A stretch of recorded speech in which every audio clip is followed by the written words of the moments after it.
இப்ப அதுக்கு இவங்க என்ன பண்ணிட்டாங்கன்னா, உனக்கும் வேணாம் எனக்கும் வேணாம், ஆந்திரால இருந்து இவங்க உனக்கும் வேண்டாம், எங்க கட்சிக்காரவங்க யாருக்கும் கொடுக்க நாங்க வாய்ப்பு கொடுக்க விரும்பல, நாங்க பழைய ஸ்பீக்கர் ஓம் பிர்லாவே கண்டினியூ பண்றோம் அப்படின்னு சொல்லி ஒரு குருட்டுத்தனமான முடிவு வந்து பாஜகவும் RSS மோடியும் அமித்ஷாவும் அவசர கதியா எடுத்திருக்கிறாங்க.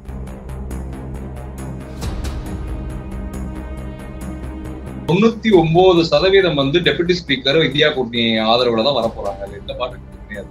ஏன்னா வந்து இந்தியா கூட்டணியில வந்து ऑपोजिशन ने क्लियरली कहा है, राजनाथ सिंह जी का खड़गे जी को फोन आया, राजनाथ सिंह जी ने खड़गे जी से कहा देखिए आप हमारे स्पीकर को सपोर्ट कीजिए। ராஜ்நாத் சிங் வந்து சந்திரபாபு நாயுடு கிட்ட டிடிபி கிட்ட என்ன பேசுறாருன்னா, உங்களுக்கு பிரசிடென்ட் ஆஃப் இந்தியா தர்றோம், உங்களுக்கு வந்து வைஸ் பிரசிடென்ட் ஆஃப் இந்தியா தர்றோம்,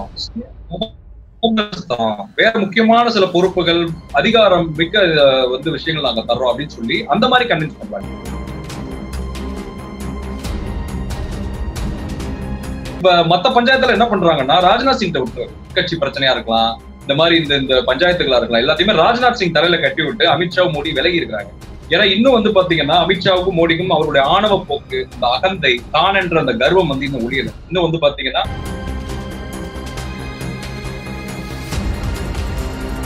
கனிமொழி அவர்கள் கூட டெபுட்டி ஸ்பீக்கர் அவருக்கு வாய்ப்பு இருக்கு. அப்படிதான் வந்து இங்க இந்தியா கூட்டணி வட்டத்துல அவங்க பரிசீலனை பண்ண பேர்கள்ல கனிமொழி பேர் இருக்கு.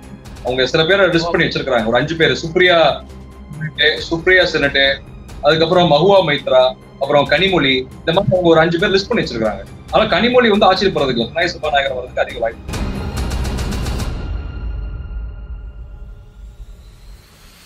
நேத்து சாயந்தரம் வரை என்ன கல நிலவரம்னா, புரந்தேஸ்வரி தான் ஸ்பீக்கர்ன்றதான் நேத்து சாயந்தரம் 6 மணி வரை கல நிலவரமா இருக்கு. திடீர்னு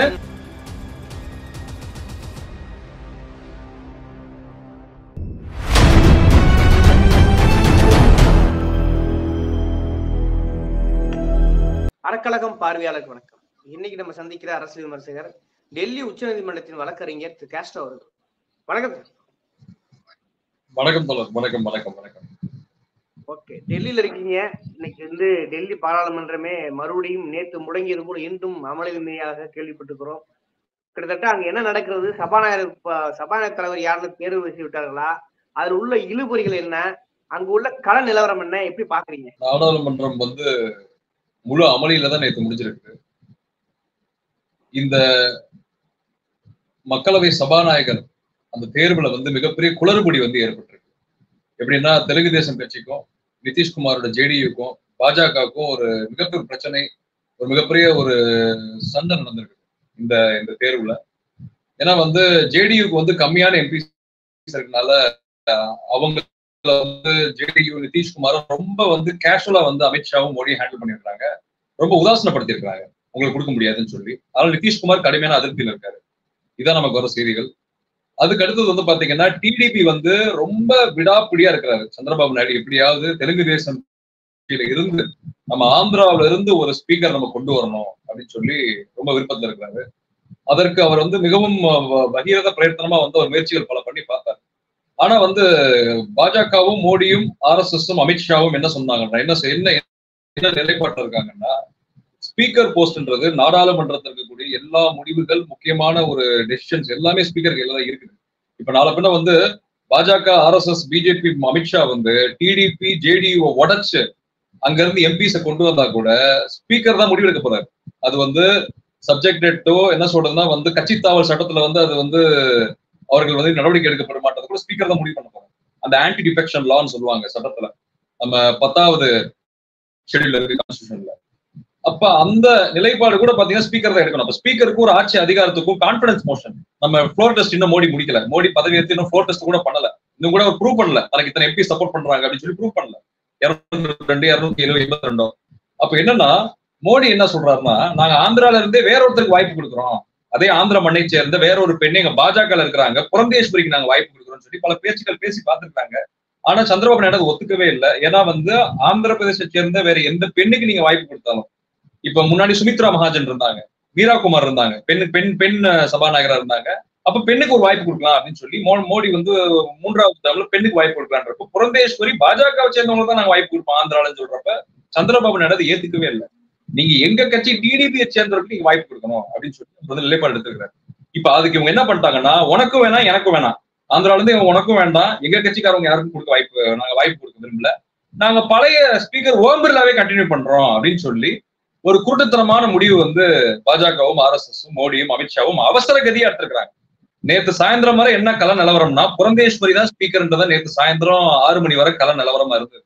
திடீர்னு உனக்கு வேணாம் எனக்கும் வேணாம் ஓம் கொடுத்துட்டு போயிடலாம்னு சொல்லி ஓம் கொடுக்குறாங்க. ஜனநாயக படுகொலை தான்.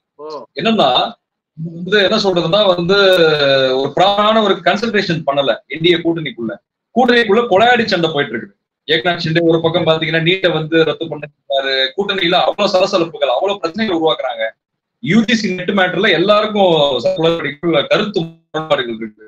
அது ஸ்பீக்கர்ல கூட பாத்தீங்கன்னா இவ்வளவு முரண்பாடுகளோடு இந்த கூட்டணி அமைஞ்சிருக்குது. இது எவ்வளவு நாள் இந்த ஆட்சி நிலைக்கும்ன்றதே வந்து டெல்லி வட்டாரங்கள் மிகப்பெரிய சந்தேகமா தான் இருக்கு. இதான் கள நிலவரம். ஓம் பிர்லா தானே முடிவு பண்றதா சொல்றீங்க, அது எந்த அளவுக்கு உறுதி செய்யப்பட்டிருக்குன்ற கேள்வி இருக்கு. ராகுல் காந்தியோட ரோல் என்னவா இருக்கு? காலையில இருந்து அவர் தான் செய்தியாளர் சந்திச்சு பேசிக்கிட்டு இருந்தாரு, துணை சபாநாயகர் பதவி எங்களுக்கு வேணும் சொல்லியிருந்தாரு. அது என்ன இருக்கு இன்னைக்கு? எப்படி சொல்றதுன்னா, வட இந்திய ஊடகங்கள் முழுக்க என்ற காலையில இருந்தே போட ஆரம்பிச்சிட்டாங்க Om Birla continued as the speaker of Lok Sabha அப்படின்னு சொல்லி போட ஆரம்பிச்சிட்டாங்க. ஏன்னா வந்து வட இந்தியாவில் அவ்வளவு உறுதிப்படுத்தாம போட மாட்டாங்க, வட இந்தியாவில் செய்தித்தாளா இருக்கலாம், ஊடகங்களா இருக்கலாம். அப்புறம் இன்னொரு விஷயம் பாத்தீங்கன்னா, பாஜக RSS சேர்ந்த பிரமுகர்கள் நான் கனெக்ட் பண்ணி கேட்ட வரைக்கும் அவங்க சொல்ற கருத்து இதான் இருக்கு. ஓம் பிர்லா தான் நாங்க வைக்க போறோம், ஏன்னா எங்க கிட்ட டிடிபி கையிலயோ JDU கையிலயோ கொடுத்து நாங்க மாட்டிக்க விரும்பல, எங்களுக்கு வந்து எங்களுக்கு அதிகாரம் போயிடும் அப்படின்னு சொல்லி ஒரு லாபி போயிட்டு இருக்குது. அப்போ வந்து இன்னொரு விஷயம் பாத்தீங்கன்னா, ராகுல் காந்தி துணை சபாநாயகர் பதவியை வந்து காங்கிரஸ் இந்தியா கூட்டணி எய்ம் பண்றது வந்து ஒரு நல்ல ஒரு முடிவுதான் இருக்கு. ஏன்னா அவங்களுக்கு வந்து பெரும்பான்மை இருக்குது, 230 சீட் மேல இருக்குனால கண்டிப்பா வந்து துணை சபாநாயகர் அதை எதிர்கட்சி சார்ந்துதான் இருப்பாங்க. இப்ப இன்னொரு விஷயம் என்னன்னா, சஞ்சய் ராவத் மகாராஷ்டிராவை சேர்ந்த NCPயோட எம்பியா இருக்கக்கூடிய சஞ்சய் ராவத், நம்ம சிவசேனா தொடர்பு இருக்கக்கூடிய சஞ்சய் ராவத் வந்து ஒரு கருத்து சொன்னாரு. என்னன்னா, பாஜகவுடைய ஸ்பீக்கரை தவிர்த்து அதே என்டிஏ கூட்டணியில டிடிபி ஒரு ஸ்பீக்கர் நாமினேட் இல்ல JDU ஒரு ஸ்பீக்கர் நாமினேட் பண்ணி பாஜக அல்லாத என்டிஏ கூட்டணியை சேர்ந்த எந்த கட்சி ஸ்பீக்கர் நாமினேட் பண்ணாலும் நாங்க ஆதரிக்கிறோம், எதிர்கட்சி ஆதரிக்கிறோம் அப்படின்னு சொல்லி ரொம்ப ட்விஸ்டடான ஒரு மூவ் பண்ணாங்க. நல்ல அருமையான ஒரு மூவ் அது. ஏன்னா வந்து டிடிபி ஸ்பீக்கர் லோக்சபால வந்து இந்தியா கூட்டணி ஆதரவு தெரிவிச்சா கண்டிப்பா வந்து ஒரு நடுநிலைமை அங்க இருக்கும், ஒரு சார்பு இன்மை அங்க வந்து அங்க இருக்காங்க. அதனால வந்து என்ன முடிவு எடுத்திருக்காங்கன்னா, ஸ்பீக்கர் கண்டிப்பா வந்து எதிர்கட்சிகள் முடிவு பண்றாங்கதான், அது எந்த மாற்று கருத்து கிடையாது. கண்டிப்பா வந்து இந்தியா கூட்டணி யாரை வந்து முடிவு பண்ணதோ அவங்க தான் டெபுட்டி ஸ்பீக்கரா வரப்போறாங்க, அது எந்த மாற்று கருத்து கிடையாது. ஏன்னா ராஜ்யசபால வந்து பாத்தீங்கன்னா நிறைய வந்து நமக்கு ஒரு பலம் இருக்கு, எதிர்கட்சிகளுக்கு ஒரு பெரிய பலம் இருக்குது. பிஜேபி கூட வந்து பாத்தீங்கன்னா நமக்கு வந்து கண்டிப்பா வந்து டெபுட்டி ஸ்பீக்கர் அப்போசிஷன் நம்ம இந்தியா கூட்டணியோட சாய்ஸா தான் இருக்கும்.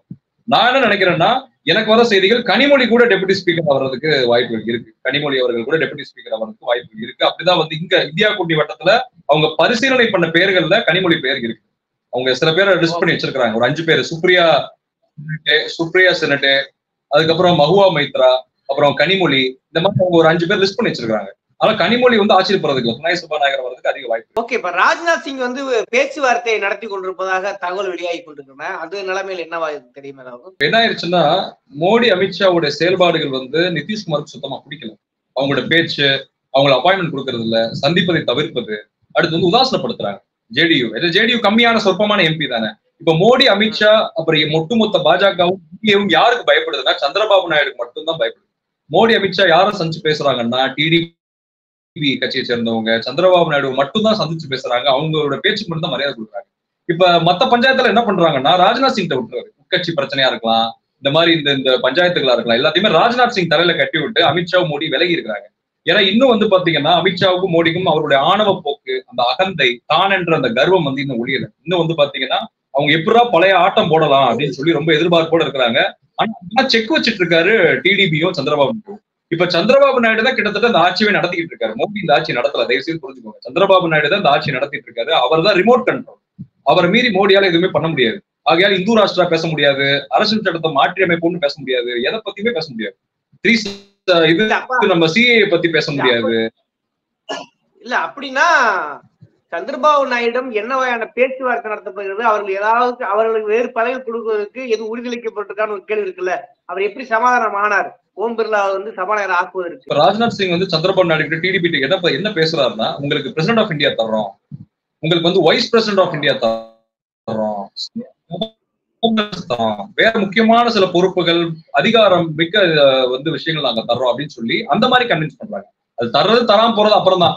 ஏன்னா மெஜாரிட்டி ஆஃப் தி எம்பிஸ் தான் வந்து பீப்புள்ஸ் ரெப்ரஸன்டேஷன் வச்சு அந்த என்ன சொல்றது அந்த பிரசிடென்ட் எலெக்ஷன் முறை அது நியமனம் பண்ண போது அது வந்து எலெக்ஷன் எலெக்ட் பண்ண போறாங்க. பிரசிடென்ட் ஆஃப் இந்தியா எம்பிஸ் சேர்ந்து எலெக்ட் பண்ண போறாங்க. அது வந்து என்ன சொல்றதுன்னா அந்த based on the MPs total numbers தான் டிசைட் பண்ண போகுது. அது வந்து இவங்க டிசைட் பண்ண போறது. ஏன்னா ஆனா வந்து அவங்க அந்த மாதிரி ஆசைகள் வந்து சந்திரபாபு நாயுடு டிடிபிக்கு காமிக்கிறாங்க. அதுக்கடுத்து ஆந்திராக்கு ஸ்பெஷல் ஸ்டேட்டஸ் கொடுக்குறோம்னு சொல்றாங்க. அதுக்கப்புறம் திருமலா திருப்பதி தேவஸ்தானத்துக்கு என்னென்ன சப்போர்ட் வேணுமோ எல்லாமே நாங்க பண்றோம். திருமலா திருப்பதி கோயில வந்து என்னென்ன மாதிரி நீங்க புனரமைக்க விரும்புறீங்க, என்னென்ன மாதிரி அட்மினிஸ்ட்ரேஷன் சேஞ்சஸ் பண்ண விரும்புறீங்களோ அதை நாங்க பண்ணித்தரோம் அப்படின்னு சொல்லி எல்லாம் பண்றாங்க. அதனால வந்து பாத்தீங்கன்னா இப்ப ஆந்திரால இப்ப சந்திரபாபு நாயுடு டிடிபி வந்து பாத்தீங்கன்னா இப்ப ரீசெண்டா வந்து ஒரு சென்ட்ரல் ஆபீஸ் ஒய்எஸ் ஜெகன்மோகன் ரெட்டியுடைய ஒய்எஸ்ஆர் காங்கிரஸோட ஆபீஸை இடிச்சாங்க. இந்த மாதிரி நீங்க ஆந்திராக்குள்ள என்ன பண்ணாலும் நாங்க அதை கண்டு காணாம இருந்துக்கிறோம், நாங்க அதை தலையிட மாட்டோம், NIA CBI CID IT department எதுவும் தலையிட மாட்டோம் அப்படின்னு சொல்லி ஒரு விதமான ஒரு நிலைப்பாடு எடுக்கிறாங்க. அப்ப அதன் அடிப்படையில நிர்பந்தம் பண்றாங்க, ஃபோர்ஸ் பண்றாங்க டிடிபி, நீங்க ஸ்பீக்கருக்கு நிக்காதீங்க, உங்களுக்கு நாங்க கொடுக்க முடியாது, எங்க ஓம் பிர்லா தான் வருவார் திரும்ப அப்படின்னு சொல்லி இது பண்றாங்க. இப்ப என்னன்னா புரந்தேஸ்வரி வரக்கூடாது, டிடிபில இருந்து வரக்கூடாது, ஜேடியூல இருந்து வர முடியாது, ஆப்வியஸ்லி வர முடியாது, கம்மி தான் எம்பி நிதிஷ்குமாருக்கு. அப்ப டிடிபில இருந்து வரக்கூடாது, புரந்தேஸ்வரி ஆந்திரால இருந்து வரக்கூடாது. அப்ப யாரை வைக்கலான்றப்ப புதுசா யாரோ கொண்டு வந்தா பிரச்சனை ஆயிரும். நீங்க ஏன் புதுசா கொண்டு வரீங்க, நாங்க சொல்றோம்ல எங்க ஊர்ல இருந்து கொடுங்க, டிடிபில இருந்து கொடுங்க, புரந்தேஸ்வரி கொடுங்க, பாஜக நிலைப்பாடு தான் நீங்க இருந்தீங்க, ஏன் மாறுறீங்கன்னு சொல்லி சந்திரபாபு நாயுடு கேள்வி எழுப்பிடுவார். அதனால என்ன பண்றாங்கன்னா ஓம் பிர்லா நல்லா எக்ஸ்பீரியன்ஸ்டா இருக்கிறாரு, அவர் தான் பல நிலைப்பாடுகள் வந்து எங்களுக்கு ஃபேவரா எடுக்கிறாரு பார்லிமெண்ட்ல கடந்த 2019 24 வரை. அப்போ ஓம் பிர்லாக்கே கொடுப்போம்னு சொல்லி பாரதிய ஜனதா கட்சி முடிவு பண்ணுது. இப்ப president of India vice president of India வந்து கண்டிப்பா கொடுக்க போறது கிடையாது டிடிபி.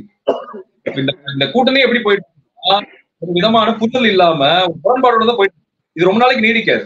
இந்த முரண்பாடு ரொம்ப நாளைக்கு நீடிக்காது. இதுதான் கல நிலவரம், டெல்லியுடைய கல நிலவரம். ராகுல் காந்தி வந்து துணை சபாநாயகர் வெல்வதற்கான சாத்தியக்கூறுகள் நிறைய இருக்கிறதா? இறுதியா 99% வந்து டெபுட்டி ஸ்பீக்கர் இந்தியா கூட்டணி ஆதரவுல தான் வரப்போறாங்க. அதுல எந்த பாட்டு கிடையாது. ஏன்னா வந்து இந்தியா கூட்டணியில வந்து ஸ்ட்ராங் கேண்டிடேட்ஸ் இருக்கிறாங்க. கண்டிப்பா ஒட்டுமொத்த எதிர்கட்சியும் ஓட் போட்டுருவாங்க. மம்தா பானர்ஜில இருந்து எல்லாருமே வந்து வரிசை கட்டி ஓட் போட்டுருவாங்க.